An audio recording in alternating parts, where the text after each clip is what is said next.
Folks, welcome back to the iHealth channel, iHealth Radio. With a great surprise, I have a comeback, a guest that I've had the pleasure of meeting and interviewing a couple of years back, and we had a terrific journey then. And I have to say that I'm excited for to have him back because his world is something that is needed, period and out, and more than ever. And I think when we interviewed, it was just in the midst of COVID, and we were still, there's a lot of things going on then, and a lot of aftermath happened, and we've had so many other events in this world. And what is beautiful about his approach is that he's basically East meets West kind of concept and holistic approach to psychotherapy. So without any further ado with me, I have Alex Blanju, and Alex, welcome back to the network. Amazing. I had such a great time last time. I cannot wait for this time. Really. I've been looking forward to it. Well, likewise, and you know what? Again, we had a terrific discussion about some of the factors and some of the things that affect how people interact and live, and how the psychotherapy concept works, and how all this stuff. I do want to bring our new audiences, because obviously it's been a minute, to just to your background and how you make it work in the way you do it. Because, and by the way, the last time we had a terrific, discussion because you were in Greece and we had a little bit of discussion of that. So you travel back and forth, and you really are doing a terrific work out there to help people. So let's talk about Alex and the background just for our new audiences. Oh gosh. I mean, the summary of that is going to be on my website. It gives a really good depth of my life and my history. But I would just say is, I've been someone who's just been really curious about the human condition. Who are we? Why are we here? What is the cause of suffering, and what are the ways to reduce suffering and live a life that is joyous, fulfilling? And I've spent my life, exploring that. And I'm 50, I'm going to be about 56 right now. And I feel like I've gotten to a place where after seeing thousands of people and doing this work for over 32 years, I have a good sense of that everybody suffers from the same issues, from the same conditions. And actually, it's not that complex, and healing is possible for everybody. You see, that's the beauty. The beauty of seeing that many people is it's like, if you worked on a 4-stroke engine on 1,000 of them, you know what it looks like, you know what it works like. You can hear a little ping and you go, I know what that is. And you know exactly what to do for it, right? At this point, it's like seeing so many people, you realize when somebody says one thing or explains something, it's like, I know what's going on, right? And what I love about that is the smile that they get when they realize, like, oh, change is possible. And so knowing what's going on for them gives them a sense of ease that healing and change is possible. And that's my biggest joy, is to see that. And it could happen in the first session where there's an aha, and a person realizes, like, wait a second, how I've been thinking and seeing and feeling and this and that and then that can shift. So who am I? I mean, I'm that guy that loves doing this. That's essentially who am I? You know what I mean? The particulars of, like, I like the woods, I like nature, I like going hiking, I like traveling. Cool, those are all things. But my passion is to watch you. And last time this happened between you and I, was to watch you have a profound change right in front of me. And that gave me the joy, and that was worth the whole podcast. Well, Alex, I have to say, just re-listening to you right now, that's happening again. Because just the idea of that change can happen and we can be better, listening to it alone can make a difference in how we see ourselves instantly. I mean, you do feel it, you do hear it. Anyone watching right now and listening, I guarantee you, just by hearing that, you're like, oh, there's like, there's that, moment where, like, this is cool. I can get better. And by the way, everybody, and I love what you said, the human condition. I mean, it sounds like a disease, but really, it's reality. We are, conditioned to a lot of things, and we have, patterns. The human factor. Patterns. Yeah. It's amazing how, everywhere around the world, and you said it best, is that we all have a similar, concept, and it's repeating itself. And you're an expert. I mean, 30 plus years doing this. Listen, I have 30 years in my area of expertise, and I consider myself, one of the better ones Yeah, in it, yeah, because you've seen a lot of scenarios. yeah, I mean, yeah, you're a surgeon in your expertise, right? yeah, yeah. And frankly, uh, there is nothing more fascinating than the human person or the human Yeah, character or the body. And I'm not talking about just anatomy. I'm talking about the human period. I mean, yeah. humankind in a way. We have the good. We have, we are capable of so much greater than what we actually think we have and Mhm, can. Although there is some factors that affect how we operate in this world, and I think that's really what makes the dynamics based on a lot of things: your environment, your upbringing, your society, your person in general, your parents. I mean, every single factor affects you. So, Alex, I want to go back to this particular piece. Now, obviously, you're a psychotherapist. You talk to people, you kind of dig in and bring in all the stuff that's within to the surface to be able to adjust and help them and guide them to be better. And that is like, an amazing piece. First of all, I am always amazed at anyone who's doing psychotherapy or psychiatry in general, because how do you do it? Because you listen to a lot of people's mhm. stuff. I mean, I don't want to, put a C word there, but really, it's a lot of things that people are spilling, out, and you have to digest all that and absorb it, Mm, and it could be very depressing, I'm sure. But that is always a question I like to ask. I mean, mm. understanding how to manifest through this and make it where you are still positive. That is a mind thing that I cannot get a handle. Please tell us about that, because I think that's a big deal for people to understand that what you go through is not easy, uh, to get into the person and then eventually give them the resource and the help that they need. You see, the first part of therapy when a person comes in is they want to tell their story. Everybody wants some room to be able to tell their story with a loving space. And when they're telling their story, I don't think of it or feel that it's just dumping on me, right? Because they're just needing a space, so I can hold space, right? And so my character, right, and this has taken me time, and I don't think all psychotherapists are this way. They may develop eventually. My character at this point is the following: you're the one responsible for your change, not me. And this is something I set out early on. The Buddha was very clear. The Buddha said, "Look, I sat under the Bodhi tree, and I realized the profound nature of the truth. I can't get you there, but I can provide you the methods that you can get yourself there. Here's how I build a boat. I can't build your boat, but you can build your boat. I can't help you row, but you can row." You see? And so when I'm sitting with someone, I want to inspire them to row their own boat, build their own boat, right? So I don't take that on. And if they don't do it, that's on them. Then they suffer. Then they feel bad, they feel low, they have anxiety, they have depression. But now, if they keep staying with me and they just keep telling their story and don't engage in transformation, then they're not ready. That means they need to go. And usually what happens when they go, life comes spanking them a little bit more, I'm right back. and they'll come back. You see? Uh-huh. So that's how it goes. Now, maybe not back with me necessarily, but it'll be with somebody, right? Sure, sure. So that means when we know we have to change and we don't change, we're just basically saying to life, "Please spank me some more." That's all. Well, yeah. Well, Alex, thank you for first of all, I love how you went to the Buddhism, tradition right there. And that's again that what makes you unique, is you have that perspective that Mm-hmm. maybe in the West is a little different. The approach could be different. I love what you said about the idea that no matter what you do, and by the way, again, I've had that question asked before, and really, people do get into the mind and they have to work through that. But the way you approach it is, and obviously it took you years to really perfect it, and the idea is not it's not about you, it's about me as your client, as the person in Correct. front of you Correct. trying to talk to Correct. you about my own problems. But the minute you can revert that to me, where I'm responsible, I'm accountable, Correct. that's the whole thing. And I think that's the probably everybody's issue, is that we don't.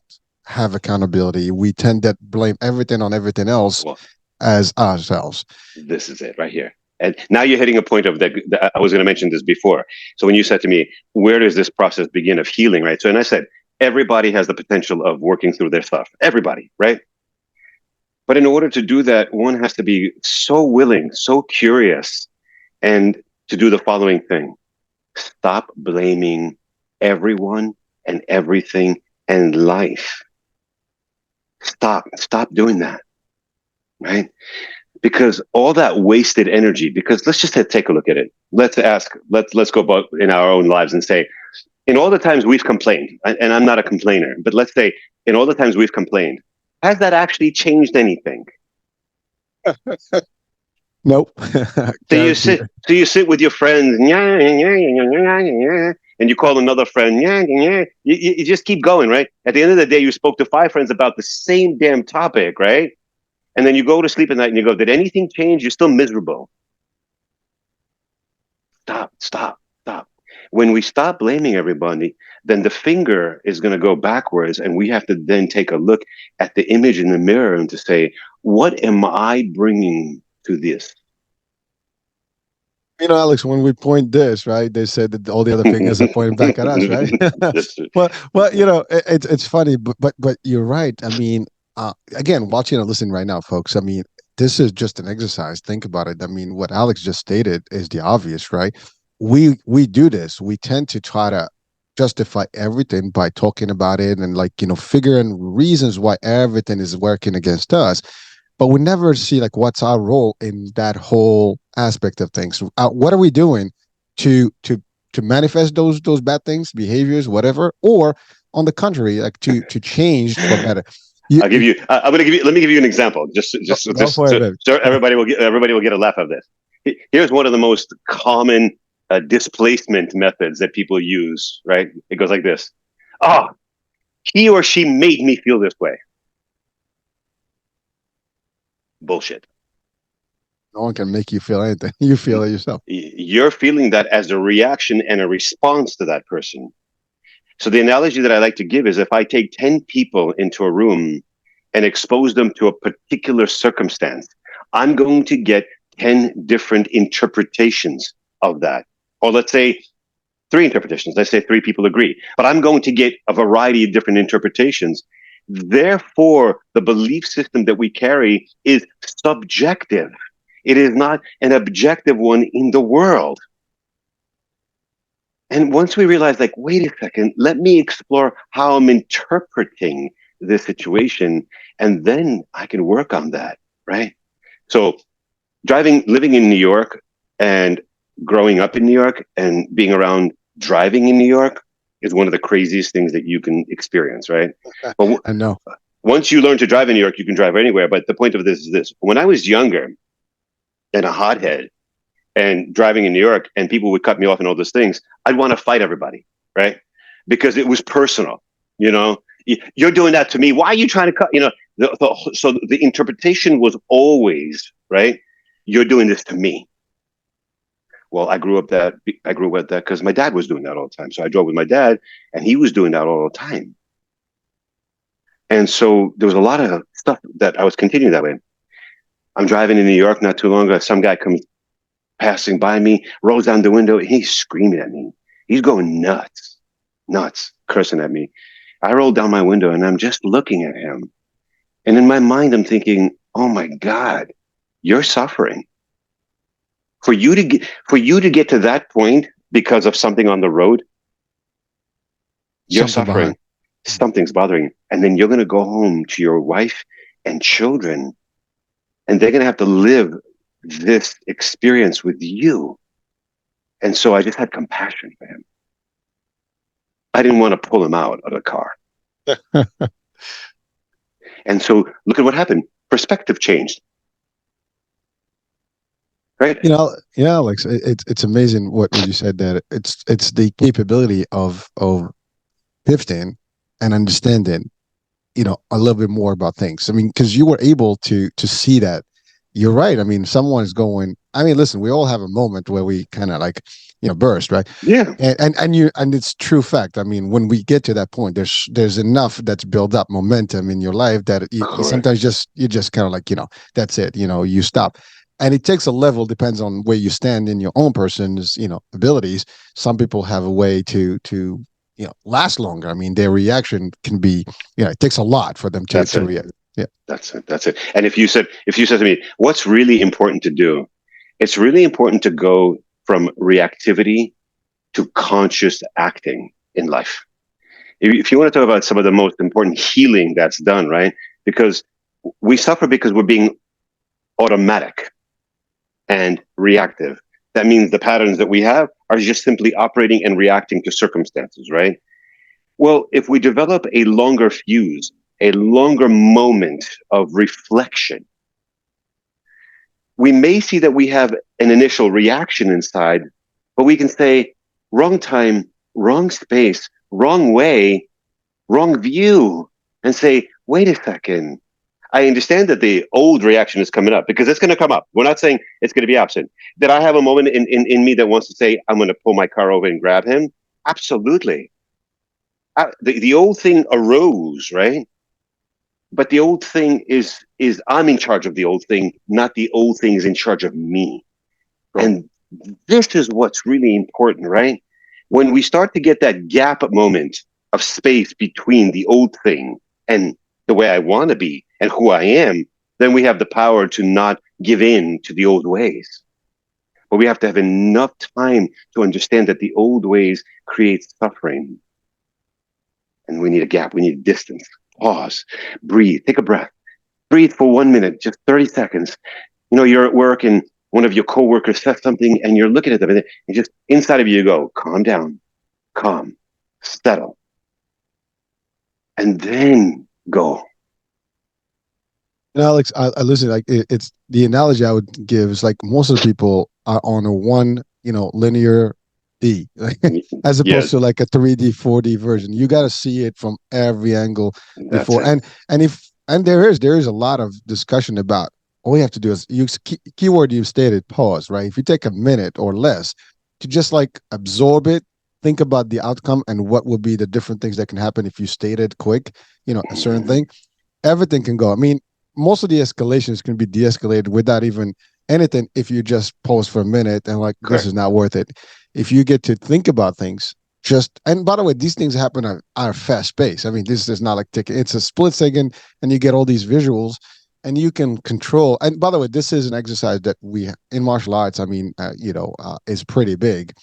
We don't tend to react the same way as individuals who may not be Mm-hmm. experts in it because we know what the outcomes are going to be. We know that there's the best fight is the one that never happened. We know that somebody's going to get hurt, including you, or worst case, even if not physically, by low, right?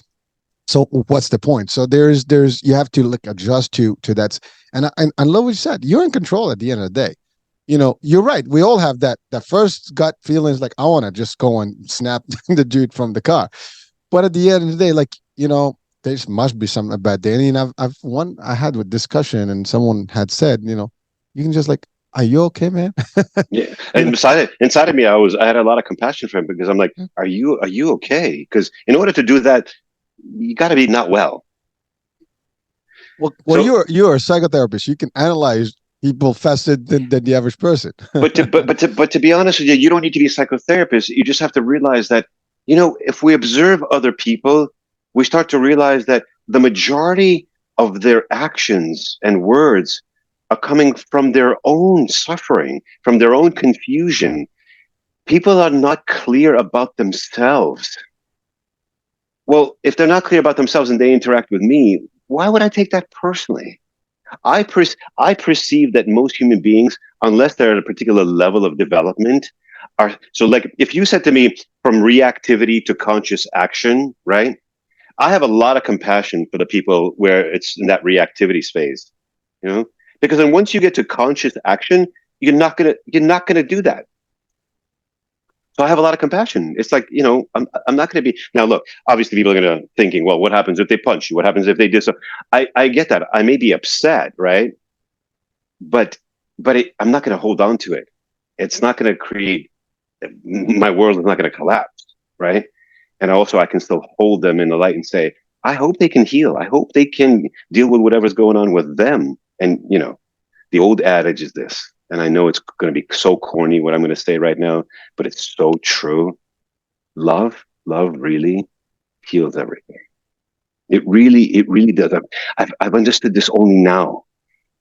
Like being older, there's something to being older and seeing that it's love. And I'm not talking about romantic love. That's not what I'm talking about. It's a deep, deep kind of love that heals everything. And it begins with love for yourself. When you have love for yourself, you're going to be 1,000 times less reactive to another human being.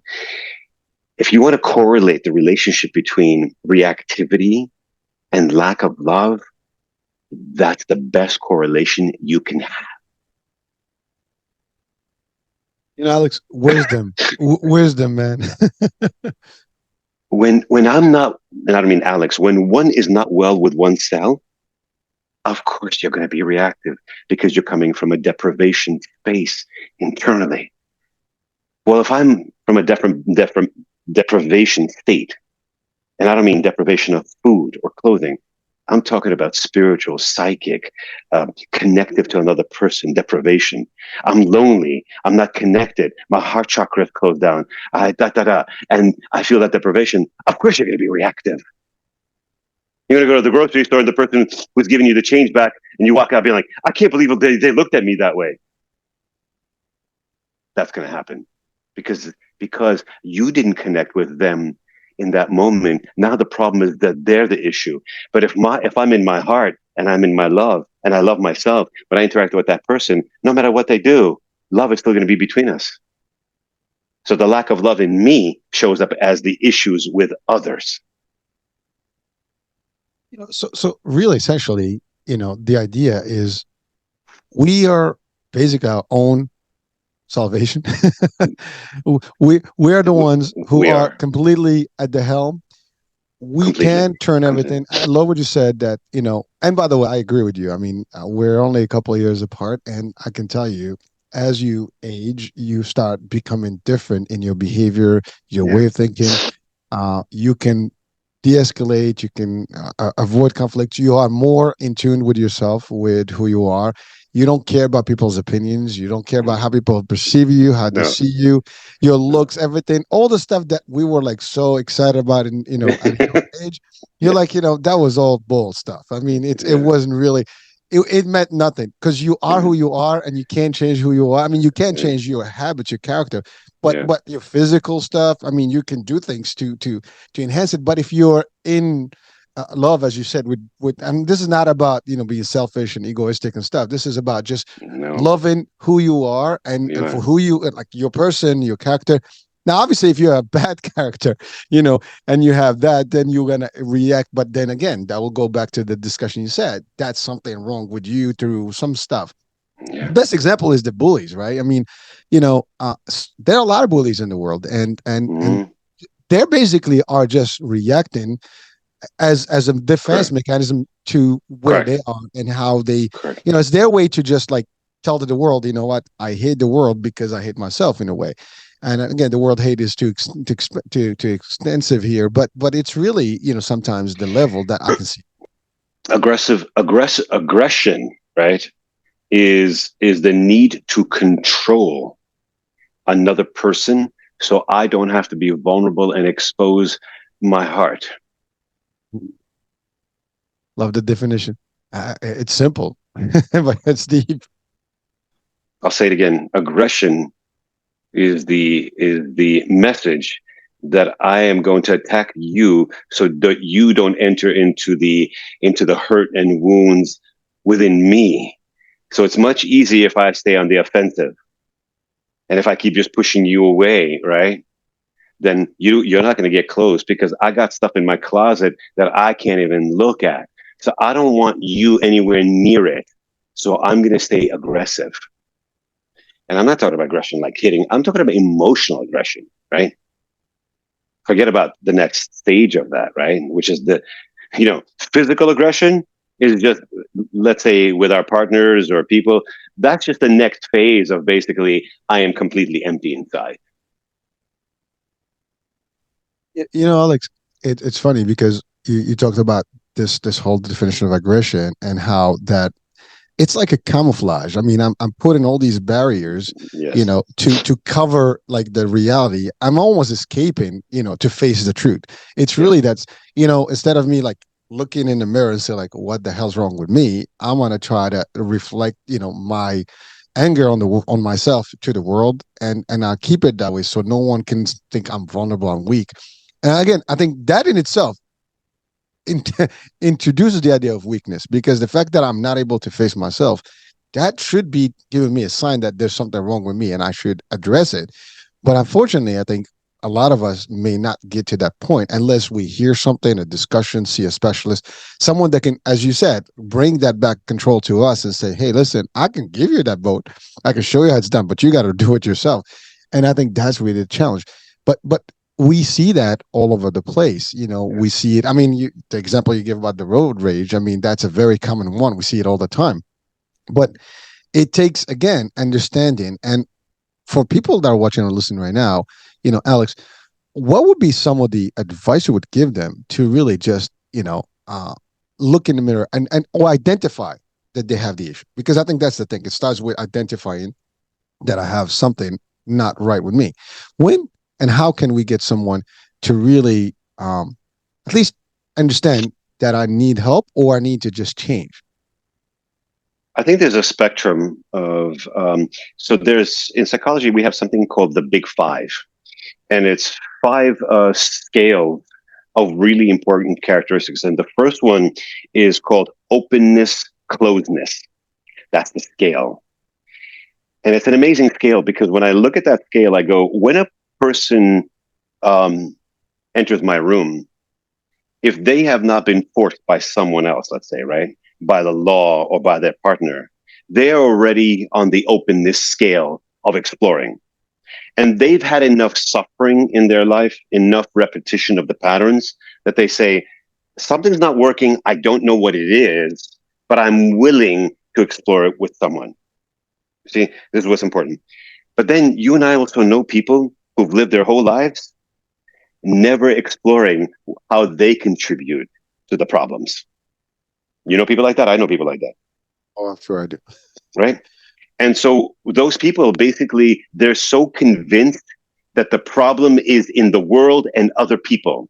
And so they're clean. You know what I mean? So they're miserable inside, but are thoroughly convinced that their misery is caused by everybody else. And the crazy part about these kind of people, they actually get a satisfaction of being miserable. I know this sounds a little bit nuts, but there's this kind of like, the person who's very curmudgeon and complains about everything, right? They love it. That's the way they get attention. That's the way they get people to be around, because then they need to find one or two people who agrees with them on a topic, and then they just sit there and complain, right? So they're not open to the change. So in that scale, we have to see where the person is. And I'm hoping that the people who come to your show, just by coming to your show, they're already demonstrating that they're on the scale of a little bit of the openness. And as long as they have enough on that openness, they're going to be willing to explore. And the next step is, it's hard to explore yourself. It's very difficult. You really want to work with someone who can see things that you can't see. You know, because I know that in my life I've needed people to be able to help me see things that I can't see, and that's been, if it wasn't for my teachers and guides, I wouldn't have the wisdom that I have. So I attributed it to them. You know. Uh, you, so you said five different things, and the openness was the first one. So what, if you don't mind, can you Oh just God, share? I don't Yeah. I don't remember all of them off the top Oh, of my okay. head. Yeah, yeah. It's okay. But Well, I remember the first one was open because the other one was neuroticism and non-neuroticism, right? So I love that scale too, being neurotic or non-neurotic, right? But anyway, people can find out. It's called the Big Five in psychology. well, no, no worries, Alex. Well, but I love what you said, because it's true. A lot of the folks, they want that people around them that will just validate what they say, and that they basically like, oh, you see, I got this. But frankly, and by the way, I think that's where a lot of us have the challenge. When someone challenges us, usually we're like reactive and like, what the hell? My opinion is the best opinion. By the way, I encounter this in leadership all the time. You're in a meeting and you throw in something, you kind of like, well, I disagree. And people look at you like, why you disagree? Well, there's other ways. There's not. And by the way, this is the thing. That's the fun part is I realized a long time ago about one thing. We have the expression, we all know it. There's thousands of ways to skin a cat, as they say. It's not always your way or my way. There's the key is we have to find the right way to do whatever it is that we need to do. So in Correct. business, it's very practical to be there, but you have people that are like, "Who are you to challenge me? What do you know?" Listen, I can learn from anyone, any given day. Mm. And I love what you said about like you had people to give you that wisdom to help you see things that you can see.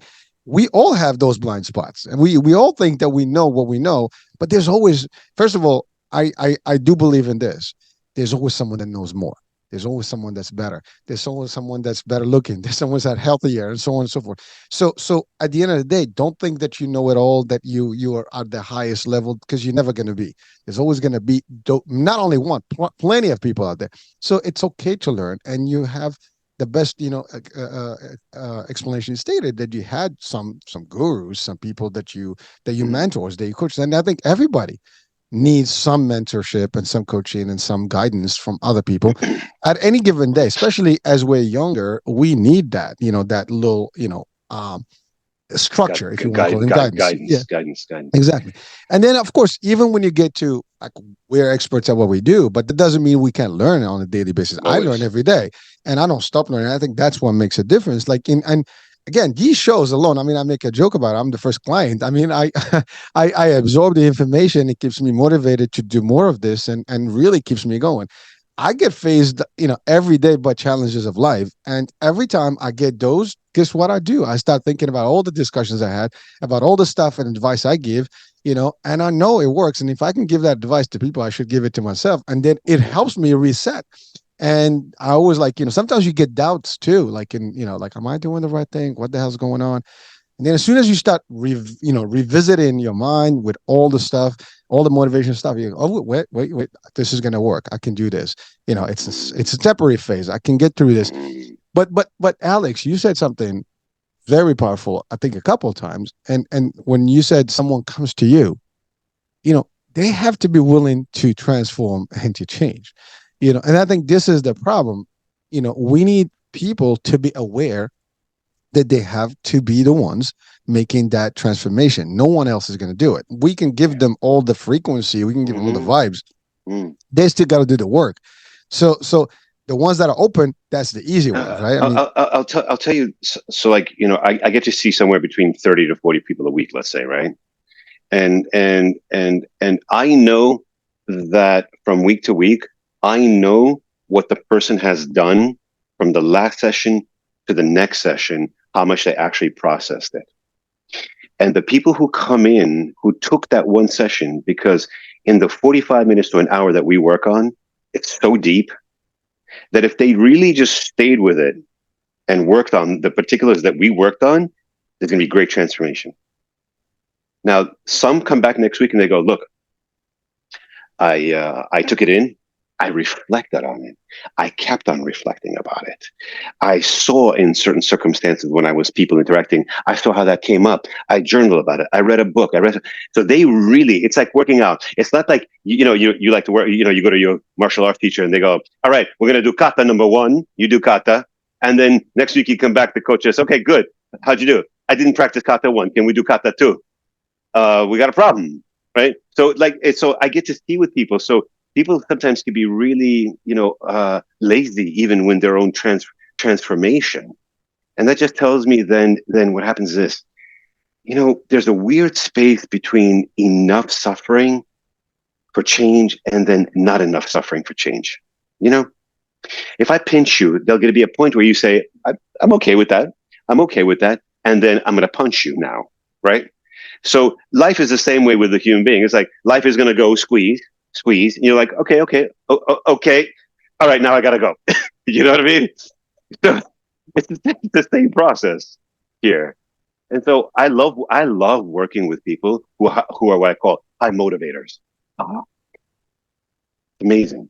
It's amazing. I love it. Low motivators, it's challenging, and it doesn't usually last so long, you know? Alex, we got to do the work, right? I mean, there's nothing that's easy in this life. We got to do the actual steps, and to progress, you got to start moving But towards. it's fun. But it's fun too. It's fun. If here's the thing, if everybody thinks it's gonna, no, it's great. So like you get a moment where you get a shift of some sort, and you go and you start laughing. You go, I can't believe I've been thinking that way my whole life, and that's amazing. Like the work that we're talking about, the transformation, it doesn't have to be like torturous. I don't know why everybody thinks that the psychotherapy and the transformation and the healing and then this and that. It no, it's fun. It's like if you're wearing a 50-pound backpack and we go hiking, and I said, I'm gonna help you and teach you how to put that backpack down. You're gonna be like, yeah, yeah, same thing. You're not gonna be like, oh, I gotta put this 50-pound backpack down. You're gonna put it Well, down, and I, then you're gonna skip along and be like, I can't believe I feel so much lighter.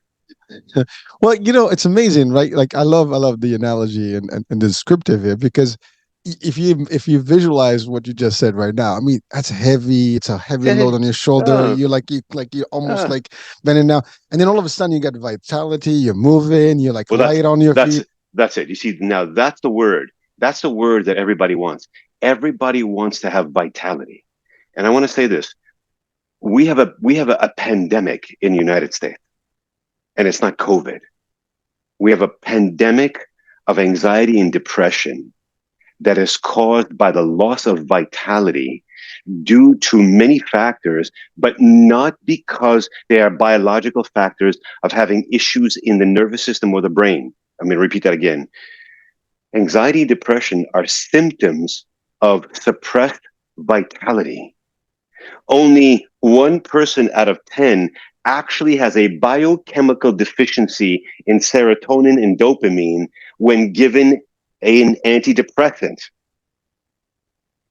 Therefore, an antidepressant is not the solution for a lack of vitality. Doing the spiritual psychological work is the best pill that you can take to regain your vitality. Well, Alex, it's amazing because you mentioned spirituality and religion has a lot of spirituality, and as one thing we noticed, the more true religious folks, doesn't matter what denominations, they tend to be a lot more calmer, a lot more easier going. They accept things the way they are. They have a different level of or threshold of being more pleasant and more appealing to the world, and they come across a lot nicer than those that may not have a spiritual guidance. Period. And it's amazing. It's very standard across. I mean, we can pick all the main religions of the world. They all have similarities, or pretty much all the same in a way, and they have a Do you know? lot of. Do you know? Do you know why? Do you know? Do you know what the number one core root for that is? All philosophies and all religions, for a long, long time, for thousands of years, basically say the following: stop focusing on your selfish ass self and start focusing on being compassionate and loving in the world and life and contribute something to the benefit of all beings. So when we stop just being me, me, me, me, me, me, we're going to be much happier. The Dalai Lama speaks about this all the time. He says, if you want to be happy, stop focusing on just everything about you. He didn't say not about not loving yourself. We're not talking about that. That's not it. We're talking about the selfishness where everything and everyone supports my views, my ideas, what I want, the things that I want, and all of the, pursuit of me. Well, when you look at all religions and philosophies, they cut away at that. So to me, it's a very simple formula. Stop being neurotic and narcissistic. Being narcissistic is the worst character trait. The worst. When we meet people who are just self-absorbed, you know how it feels? Blah, blah, blah. it's very easy. You can really pick that up quick. I mean, you're not going to be wanting to be with those folks, for You're not long. gonna want to be with them. Yeah. But then people are going to be listening and be like, they're like, I'm not narcissistic. Okay, hold on. That's There's a scale of narcissism, and this scale. And so when you're hanging out with people, next time you're hanging out with people, and you ask oneself and be like, am I narcissistic? Right? Not the box, but let's say a scale, and just sit there and be like, am I talking too much? Am I only talking about me? Am I interrupting and throwing in only my, like, why am I here? What am I contributing to the conversation, to other people, to their opinions? Am I holding space and love for them? And I'm just sitting here waiting to make it all about me? But Alex, it's amazing. I'm listening to you, and there is a concept that I believe in, and it's part of my belief, and that is that if you don't have something good to say, don't stay quiet. If you're going to contribute positivity, that's it. And I actually I state this in a lot of different talk shows about being a giver. Mm, It's a much better feeling than actually being a taker at all times. And that's to me, that's like a way for me to exercise the idea of not being selfish and stuff, and being yes. more open to, and it works, man. I mean, I do things for people. I don't ask anything in exchange, and I'm not saying this to brag. I really believe in this. Yeah, me I too. actually do it without, I don't care if people give me something back. I just, when I want to give, I give because for the sake of God, for the sake of being good, for whatever it is. But I do it and from the heart that I want to be a contributor. You and I, we had the discussion about like the network, right? And how it all works in terms of finances.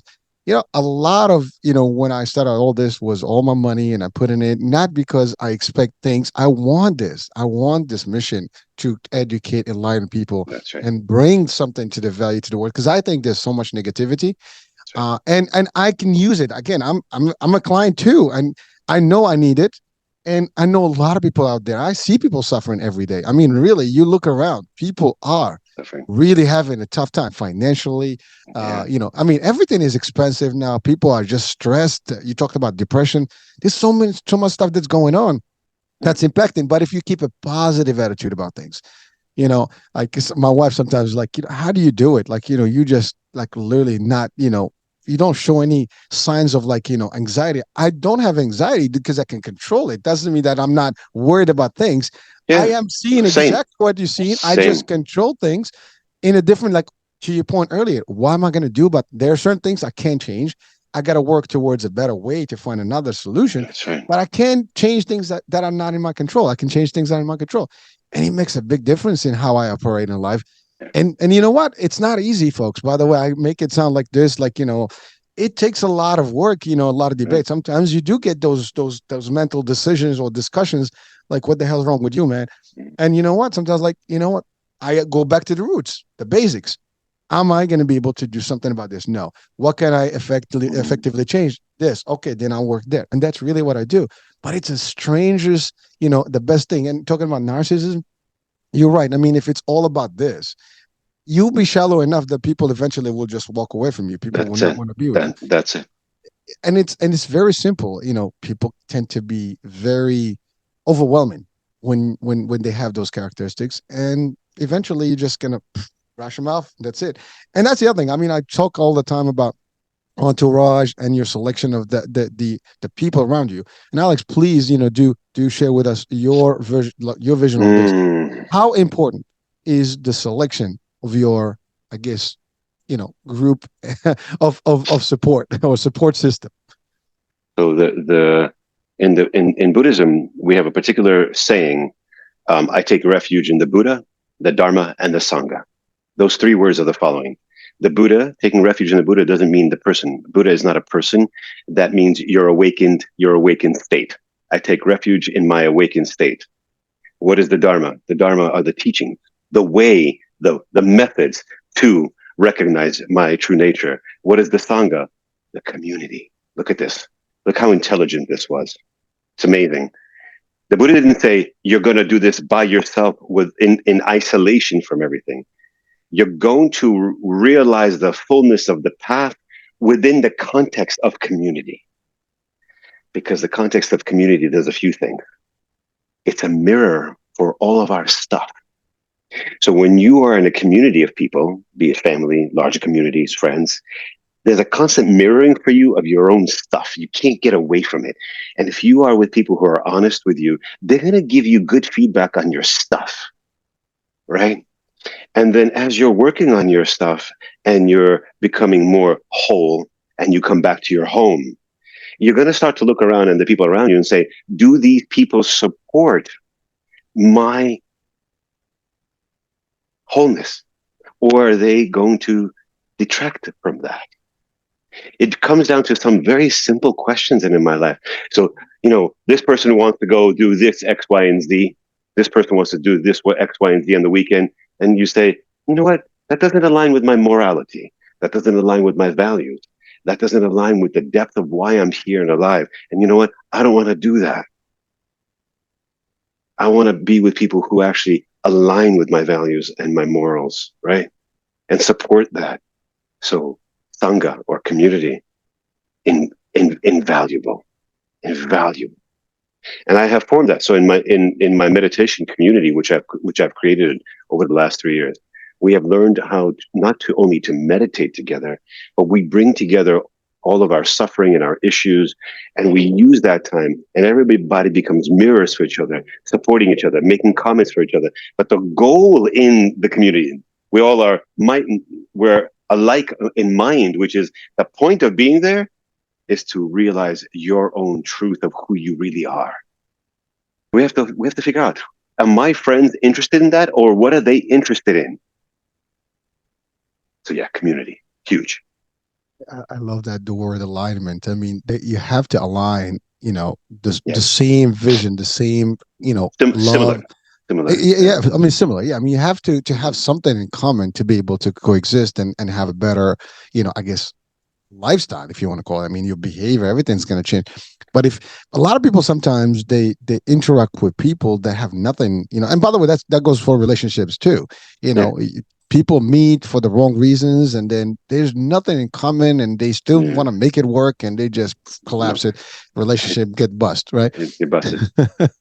Yeah, it's amazing. Like, even in business, right? If I have this belief, if you work for a company or someone that claims to be your boss or your hierarchy, that you're not aligned, that you cannot see eye to eye, or you're not finding yourself, then there's no reason to be there. Some people suffer because they are afraid to walk away and change careers or change jobs and whatever. If it does not align here, if it does not work here, if it does not going to help you be better, and if it's going to make you suffer day in, day out, and you're hating yourself every morning, I make a joke about like having a TGIM as opposed to TGIF. Like every Monday is a beautiful day, right? Waking up, you want to do stuff. Well, that's the concept, right? But it comes from this concept of the community, understanding, having a Yes. mixture of people that will work with you.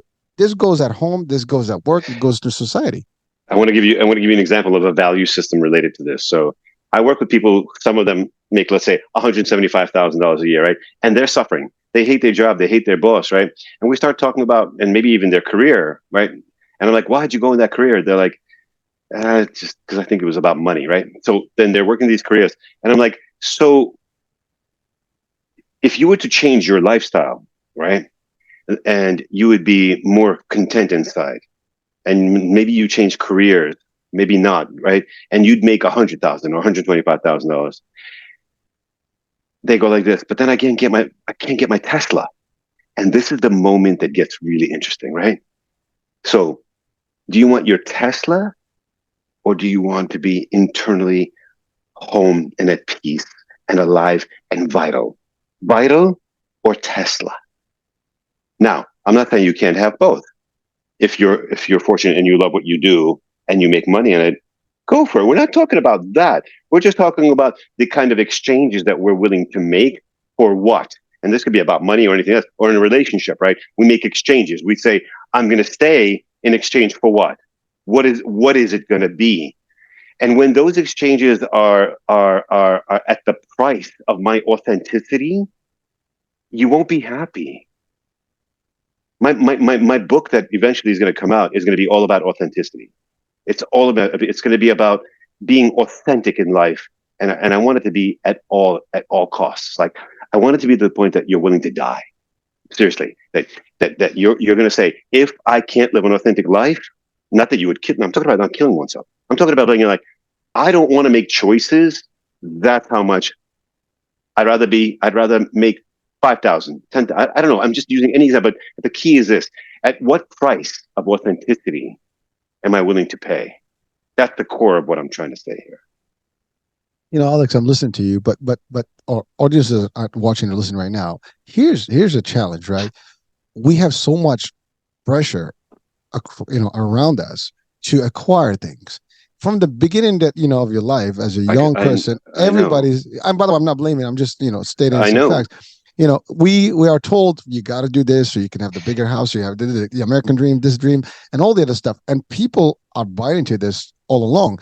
It takes a long time before you can realize whether that's It does. that's really It what does. I want or not. Some It people does. are luckier; they get to face it earlier. Some people, again, if you love what you do, and you can get your Teslas and whatever, that's a great thing. But if it becomes on the depends and the detriment of your health and vitality, and you're suffering, then is that worth it? Literally, I mean, it's funny because if you look at a uh, you go to the villages in some countries, people are living a simple, modest life. You'll be like, I can't live this life. But when you ask them, they're so humble, they're so happy, they're I so live in smiling. I live in one of those.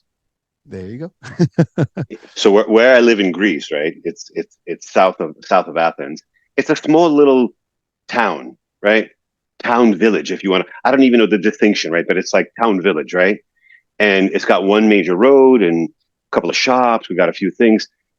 The average salary in Greece, the average salary per month is somewhere around 700 to 1,000 euros, which is equated to, let's say, 800 to $1,000 a month, right? But when I'm interacting with a lot of the people, right, they feel the pain. But a lot of times you just see them. There's a mentality and a kind of a feeling tone with them that doesn't compare to people that I know here that have everything. So having everything or not having everything, this is important, is not it on both ends. Because I could also say that the difficulties on not having enough money can impede one also to the point of then suffering so much that one can't, do the inner work as well. So let's not make it so kind of utopia idea that, oh, even if you have a dollar you're going to be fine. I'm not like Authentic, baby. I don't want to do that shit either, right? I'm not going to fall into that dream. But what I'm saying, to summarize this: authentic and happiness is an inside job. I love that. That's your book, man. That's your tag. That's your tagline. Authenticity is an inside job. That's it. Let's trademark that one. We are registering that today. It's your copyright, dude. That's So right. no one can come back later and say, like, we had this. Well, what I love that because, but I swear to God, I admire that ideology because sometimes you look at things. I mean, I make a joke sometimes about this. You can live in a castle. How much of the castle do you really use on a You daily don't. basis? You don't. You can have a California, king size bed, which is probably the largest bed you can have. How much of that space do you sleep on? I mean, like I actually I reflect on these things and you think about it, it doesn't matter. How many cars do you need to have? How many of them do you drive at the same time? I mean, you got to switch vehicles, right? You can't, so there are certain things that we do because listen, I love what you said. Yes, if you can have the greatest stuff, why not? And I always say, you don't have to reduce your lifestyle. You can increase your finances, but do it while you're happy.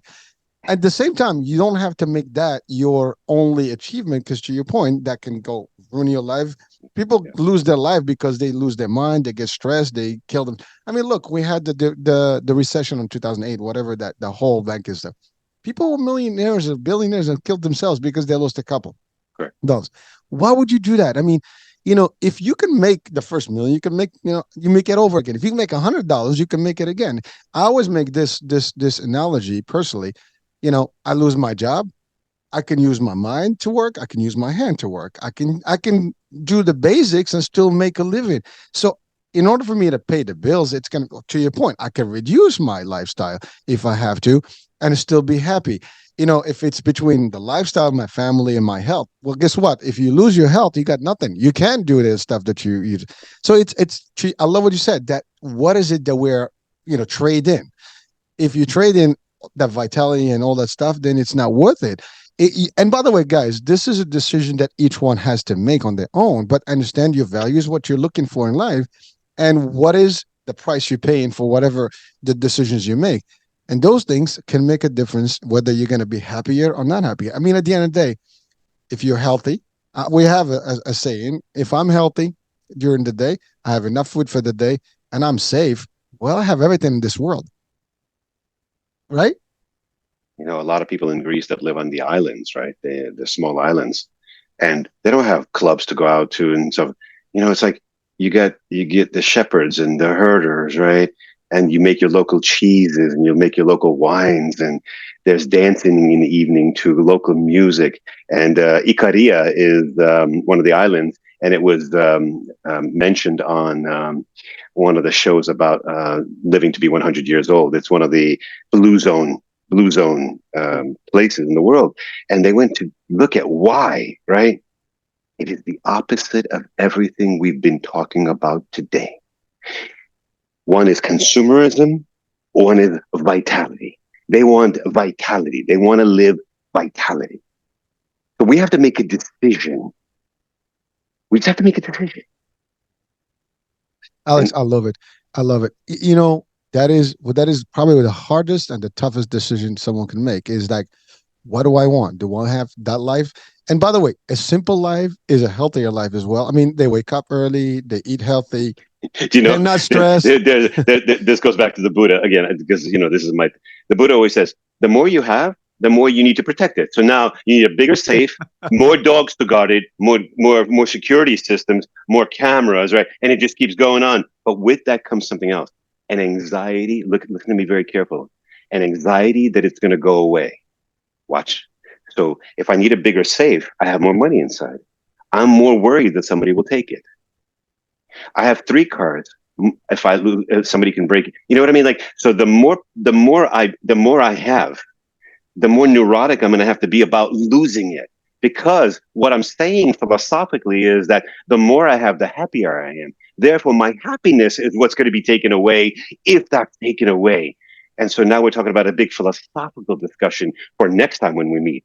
Why? What's the psychological, philosophical, spiritual reason behind consumerism that failed?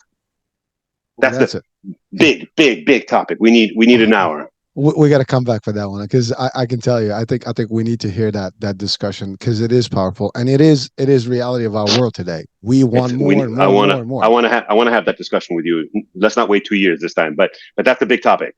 Oh, we'll The, arrange it right after it's this. called the fallacy of consumerism. Let's put it that way. Ooh, all right. So that's it. We're done. We're gonna book that thing as soon as we finish this show today, and we're gonna bring this to our audiences because I think it is worth spending the hour. And these are the hours that you're not wasting, folks. These are the hours that can change your life or at least give you the guidance. Listen, you can spend an hour, with Alex alone, and you'll eventually get to the same. And he's given this as his way of contributing, helping through these discussions. And folks, I mean, really, we need this. I mean, Alex, I have a lot of stuff that we can discuss. I know a lot of the stuff we discussed today is really a mindset concept. It's really how you see the world, how you can readjust yourself. And so I think on the next show, we can bring some of the discussion on the mindset and how it applies to all these things and really flourishing. I love a simple life, as much as I love a lavish life. I mean, but you can have, you know, uh, a balance. You have to find where, because that's the other thing. Who says it has to be in one place? If The I world. if I give you a watch, right, and you didn't know who made it, and I made it look fancy, and you were like, is it the watch that's gonna is giving you happiness, or the idea that it's a fancy watch that's giving you the idea? It's the idea. Therefore, consumerism is the beginning of this. Consumerism is built on the idea that things equals happiness. We need to deconstruct that. It's a big discussion. And with that, Alex, that would be our sequel to this show today.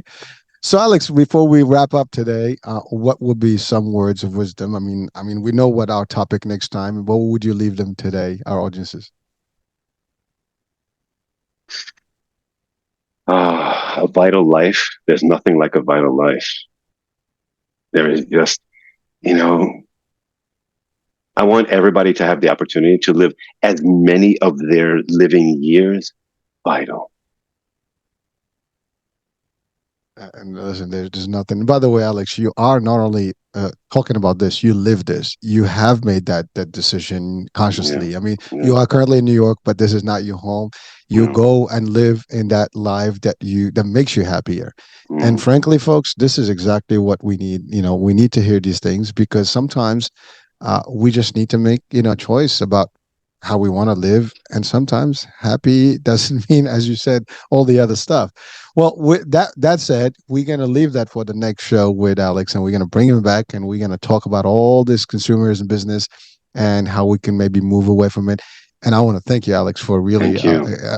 again, another yet exciting show discussion and a lot Thank of you. good stuff to help us, you know, be better, and that's all there is, and live a vitality life. So, Thank you for your vitality, because one of the things that makes our time together is because you're vital. And you know what? I've had other podcasts. I love this, and I love this time between us because your vitality is infectious, and I'm hoping that people can see that and be around that. When you say community, we need vital people to create vital communities. like I'll take that as as a thank you so much for that. I mean, I truly appreciate it. It actually makes me feel good, and really reinforces my idea to continue doing what I I'm got doing that. to help. So You thank got you it. so much. Thank you. Well, folks, there you have it. I mean, I can't, have enough of Alex. I want more, but time is ticking, and he's got to do things. That being said, so I'm Hurricane H. We'll be bringing Alex again, for part two of this discussion soon enough. And until then, we'll be having additional topics, discussions, and guests. So stay tuned. Bye for now.